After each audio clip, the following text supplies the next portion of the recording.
तो लोकप्रतिनिधी कदाचित आपले चांगले कामं करू शकेल। मग आपल्याला खासदाराकडनं अपेक्षा काय असतात?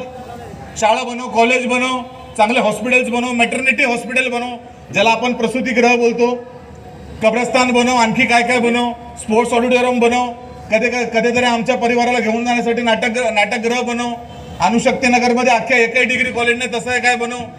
मला प्रामाणिकपणे आपण सगळ्यांनी सांगायचं, सन्माननीय खासदार राहुल शेवाळे साहेबांनी एक तरी असं काम केलं का? नाही। महामाणूस करत काय होता माहितीये का? नाही भेटली। आता यांचा प्रचार परवा मी पाहत होतो, प्रचाराच्या पुढे पोरं बोलत होती जय श्रीराम आणि अंधारात यांचे वेगळेच काम। बरोबर आहे की नाही?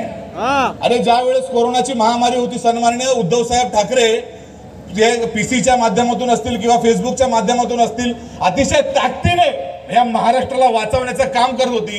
राजेश टोपे साहेब त्यांच्या खांद्याला खांदा लावून उभे होती, काँग्रेस राष्ट्रवादीचे सगळे नेते त्यांच्या खात्याला खांदा लावून उभे होते।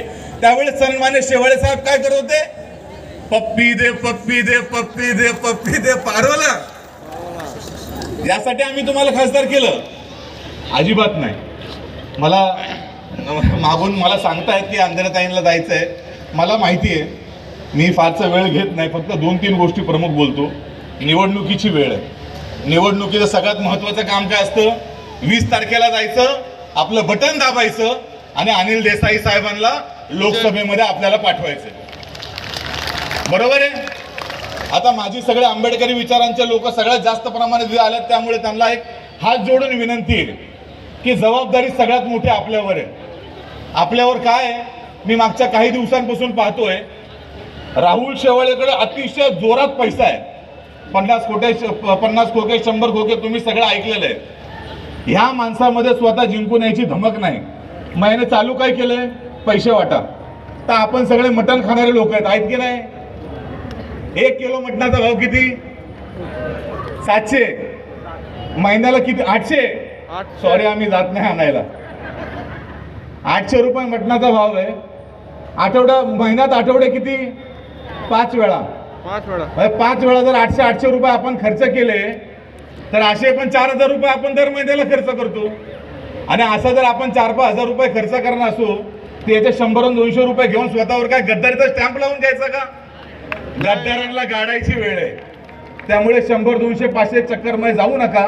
आणि आणखी काही लोक जे MIM किंवा वंचितच्या माध्यमातून वेगळ्या पद्धतीने वातावरण करतायत की आपण आंबेडकरी चळवळीच्या मतांची आपण आकडा दाखवू, हे दाखवू, ते दाखवू, ती वेळ नाहीये। बाबासाहेब आंबेडकरांचं संविधान वाचवण्याची वेळ आहे। आणि ज्यावेळी डॉक्टर बाबासाहेब आंबेडकरांचं संविधान वाचवण्याची वेळ आहे त्यावेळेस याचा आकडा, त्याचा आकडा, त्याचा आकडा, मुस्लिम समाज किती किंवा दलित समाज किती किंवा इतर कुठला समाज किती, हे सेन्ससची वेळ नाहीये। हिच्यामध्ये थेट लढाई मोकळी आहे की एकतर भाजपच्या बरोबर जायचंय किंवा भाजपला पाडायचंय।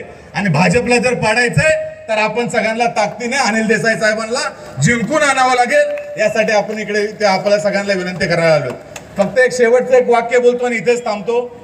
या अणुशक्ती नगरमध्ये मागच्या काही वर्षांपूर्वी आपल्याला खूप मोठं स्वप्न दाखवण्यात आलं होतं। स्वप्न काय होतं की आपण ज्या ताई आपल्यालाही सांगतो, एक इकडनं रस्ता जातो मुंबई, आपल्याला जो टनल आहे मुंबईमधला एकमेव, त्या बोगद्यावरती एक स्लम आहे। त्या स्लमवरती आम्हाला सांगितलं होतं की 3.5 एकरमध्ये बुद्ध पार्क नावाचं एक गार्डन बनवू आणि गौतम बुद्धांचं विहार होईल, पार्क होईल म्हणून अनेक लोकांच्या आशा अपेक्षा लावल्या।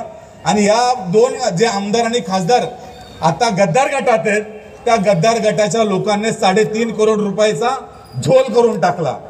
माझी या सगळ्या बौद्ध बांधवांना आपल्या सगळ्यांना विनंती राहील की जे बुद्धांच्या नावावरती पैसे खाऊ शकतात, जे बाबासाहेबांचं संविधान जाळताना गप्प बसू शकतात, अशा लोकांना 20 तारखेला 1 नंबरचं बटन दाबायचंय, अनिल देसाई साहेबांना जिंकून आणायचंय आणि अशा लोकांची मक्तेदारी संपवायची आहे। एवढीच विनंती करतो, इथेच थांबतो। जय हिंद, जय भीम, जय महाराष्ट्र।